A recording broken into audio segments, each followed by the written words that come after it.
Guys, mga kababayan ko, update po tayo kay Ian Minyusa. Kaya pala po natatagalan yung mga kapulisyan dyan sa Region 13 o Caraga Region, Butuan City sa resulta ng blood stain ni di umano doon nakita sa bahay ni Ian Minyusa dahil po walang kagamitan yung mga kapulisyan natin, mga kois, no? So, how sad it is, mga kois, mga gayas, no, na kulang pala sa kagamitan yung mga kapulisyan natin, especially sa mga kagamitan ng suko dyan sa Region 13 o Butuan City, Caraga Region. Kaya pala yung mga pinapataste nila, laboratory, pa-DNA, ay manggagaling pa o ihatid pa po nila sa may Davao or Cagayan City, mga kois, no? So natatagalan po, ayun po yan sa hipi ng Station 4 Police Station 4 sa may Ampayon, Butuan City, no? Pakinggan po muna natin bago po tayo magbigay ng reaction. Aminado ang kapulisan nga lisod gyud ang ilang sitwasyon karon dinhi sa Caraga Region kung dunay mga kaso nga nanginahanglan pa og mga eksaminasyon kaysa tinuod lang wala matud pay igong mga gamit ang Pro 13 Crime Laboratory Office para niining mga dagkong kaso sama na lamang sa DNA testing, autopsy o gabisan kadtong dugo nga nakuha sa panimalay sa pamilyang Minyusa.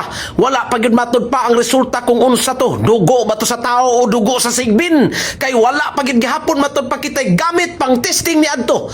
Kini ang gisulti ni Police Major Ayan Ludunya, ang hipi sa Butuan City Police Station 4. Matod sa opisyal, ni duol ng ato nga kapulisan sa LGU aron mangayog tabang pagbaton aning mga butanga nga importante kaayo alang sa kapulisan, labi na sa pagkabuot sa hustisya sa mga biktima. Gamay nga update ato, sir.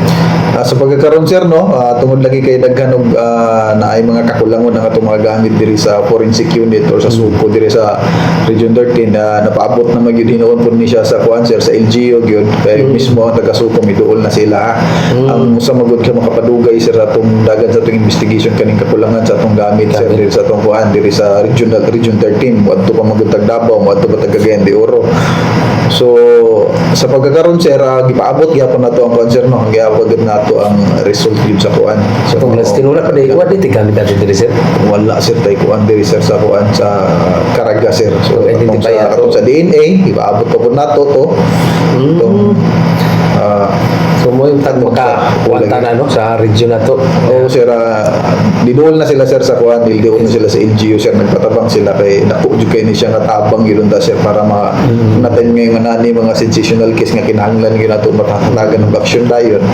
So di na to hawak ang mga panahon ngayon ani nga kakulangon. yes, sir. Sama atong autopsy nga ni adto pagdabaw murong progre kayo. Sir, every time nga naatay ko andiri sa autopsy mo request pa tag doktor dito gid sa ila, sir. So sa pagkakaroon gali, sir, no, katong diri na hitabo sa Ampayon ang autopsy na po dato, request na po nato dito sa kuan, sir, kay ang pamilya mag-request naman po og autopsy. So dito na po mo-request na po og kuan, sir, sa Davao or Cagayan de Oro na po depende sa So gasto ba ta na, sir, o mugasto kita na, sir, og kuan kuan, sir, mo siyempre Masahe, masahe o panggasa kuan, sir. kisa mo po mong gasto na pamilya ba o ang pulis? Ang kuan, sir, depende, sir, kung kinsay maduulan na to, sir, pero what if ang pamilya is Wala gyud. di wala gyud, kami gyud ang mangitag paagi na, sir, sa mo gyud part ng kuan na Makuanan gyud. gyud pang gasto na, sir. Baita po na, no, kung ano ang sitwasyon kada na lang na kitabo ang PNP mo yung magbago sa mga expenses. Yes, sir. Labi na sa inyong istasyon. Yes, sir, kami gyud mangita na, sir, sa Okay lang kung ang parents o ang katong tungtungdan mo kuan sila, mo share sila. yes, sir, nga makatulong po tag pamilya sa makatulong sila pamayan, sir, nga Wala gyud. wala gyud in taon. So yun nga, mga kababayan ko, klaro naman po sa sinabi ng hipi na medyo matagalan pa po ang resulta ng DNA doon sa ginagawang laboratory sa blood stain, no? Dahil pinapadala pa ito sa ibang lugar dahil walang kagamitan ang Butuan City sa pagsusuri, matutukoy kung dugo ba yun ng tao, dugo ba yun ng hayop, o dugo ba yun ni Ian Minyusa. So haba-haba pa palang panahon na antayin natin mga kois, no? Well, good job naman po dahil talagang gumagawa po ng kaparaanan yung mga kapulisyan natin dyan City of Butuan. Ayan, maraming salamat po. Ay kaparaanan talaga na para po malutas yung kaso. At sabi nga niya kanina, walang pundo. Walang pundo sa ganong mga klaseng laboratory o DNA. Yung maghahagila pa daw sila, nakiusap na po sila sa IGO na tulungan po sila dahil wala po talagang budget. So dyan na po papasok dyan na naman po papasok yung usaping corruption dyan sa nasyonal, mga kois, no? Diba? Talaga mapag-usapan kagayan yan. Hindi yan maliit na city yung Butuan, malaking city po yan. Ngunit wala pong kagamitan about po sa pag-test ng DNA o mga blood stain. So kailangan pang pumunta nila sa ibang karatig city, no, o bayan. So talagang bakit walang pundo sa ganung pangyayari? Dapat mayroon talaga every cities mayroon talagang mga machine para po mabilis na malutas yung mga ganyang kaso na napakahirap lutasin talaga. Kahit dahil wala pong testigo, wala pa pong umaamin, so dapat po kailangan meron tayong mga machine na ganyan in every cities, maliit man ito malaki, no?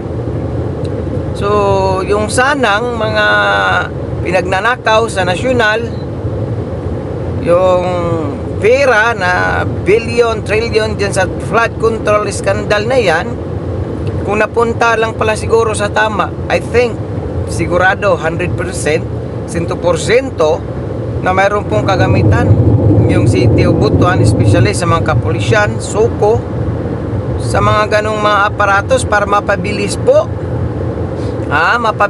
ang proseso at makamit yung hustisya ng mga taong naghahanap nito. Kagaya po kay Ian Minyusa na naalala nyo pa nung